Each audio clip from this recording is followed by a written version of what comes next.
Hello' নমস্কাৰ সকলোকে আৰু মই এইটো কি খাই আছোঁ আপোনালোকে বাৰু ধৰিব পাৰিছে নাই কমেণ্ট কৰি জনাব হা। আৰু আমাৰ ঘৰত বান্দৰ এটা আছে দেখিছেনে, এইটো বান্দৰটোৱে গছৰ ওপৰত উঠি কি খাই আছে দেখিছে নাই। এজোপা হ'ল মধুৰি আকৌ দেই, মধুৰি খাই আছে মানে গছৰ ওপৰত উঠি ধৰিব। আৰু এইজনী মই দেখিছেনে ৰাক্ষসী, ৰাতিপুৱা শুই উঠিছোঁ আৰু মুখখন ধুইয়ে চিধা একদম মধুৰি গছৰ তলত গৈছোঁ আৰু গৈ একদম পূৰা মধুৰি চপৰত খাই আছোঁ দেখিছেনে কেনেকৈ খাই আছোঁ। গোটেই মধুৰিবোৰ খাবলৈ চৰাই আহিছে, সেইকাৰণে ভাবিলোঁ মই চৰাইক খোৱা আগতে ময়ে খাই পেলাওঁ। চৰাইকনো কিয় খাব দিওঁ নহয় জানো, মই কিমান পেট কুলি বাৰু দেখিছে নাই, চৰাইকো খাব দিয়া নাই, নিজে খাম মানে। ধুনীয়াকৈ পকি আছে সেইকাৰণে মই নিজে গছৰ তলত বহিলে পূৰা খাই আছোঁ। ইয়াত দেখিছেনে ধুনীয়া মধুৰি। আপোনালোকে কোনে বাৰু মধুৰি খাই ভাল পায় কমেণ্ট কৰি জনাব দেই। এইবিলাক মানে ফ্ৰেছ বস্তু, ঘৰতে হোৱা বস্তু নহয় জানো, ছিজনৰ বস্তু খাব লাগে, আপোনালোকেও খাব। আৰু এইখিনি দেখিলে মই কিমানখিনি মধুৰি পালোঁ, এইখিনি ইমান ধুনীয়া দেখিছে নাই। দেখি বাৰু কাৰ লোভ লাগিছে, খাওঁ লাগিছে নে কমেণ্ট কৰি জনাব দেই। কাৰোবাক যদি মধুৰি লাগে মোক ক'ব, কণ্টেক্ট কৰিব, দম মধুৰি আপোনালোকৰ ঘৰত মই দি দিম দেই, ডেলিভাৰ কৰি দিম।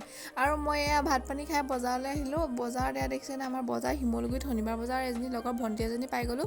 আৰু এয়া দেখিছেনে কাপোৰ মানে মোৰ লগৰ এজনী আহিছিল, লগৰজনীয়ে শ্বৰ্ট কুৰ্তি লৈছে, ইয়াত দেখুৱাই আছে আমাক দোকানীয়ে। এয়া দেখিছে কোনটো ভাল লাগিছে কোনটো বেয়া লাগিছে, মোকতো চবেই ভাল লাগিছে, চবেই ল'ব লাগিছে। কিন্তু ভিক্ষাৰী মানুহ কি কৰিব, পইচা এটকাও নাই, বেলেগৰ লগৰ লগত গৈছোঁ আৰু মানে ভিক্ষাৰী যে 1 টকা পইচা নাই দেই। আপোনালোকে কোনোবাই পইচা পাতি দিয়ে যদি দিবচোন মোক। কিনে চোলা দেখি ভাল লাগিছে কমেণ্ট কৰি জনাব। আৰু মোৰ লগৰজনীয়ে ম'ম' খোৱালে, আৰু তেতিয়ালৈ মোৰ ভিডিঅ'বোৰ চাই পাই ক'ম বাই।